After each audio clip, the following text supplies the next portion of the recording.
developer account. Before beginning the Google developer account creation, you will need a traditional Google account. Make sure you have created an account. Once the Google account is ready, visit the link displayed on the screen and log into your Google account.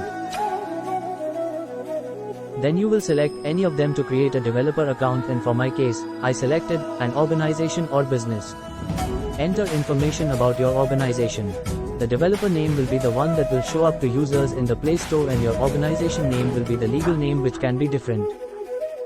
Then select Agree to Terms and click Create Account and Pay, then pay for the account. After paying, you will get a confirmation that your account has been created.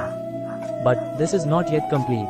Once the account is purchased, we need to verify our ID by using any of the government-issued IDs.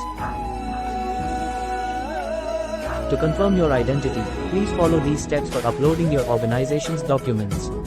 As a representative of your organization, it is necessary to validate its details.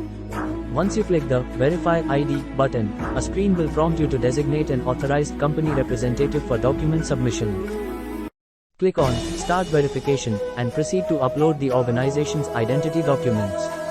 You will be prompted to upload both company-related documents and personal identification documents, such as a government-issued ID. Complete this step and submit the documents. Afterward, you will receive a confirmation indicating that the verification process is underway.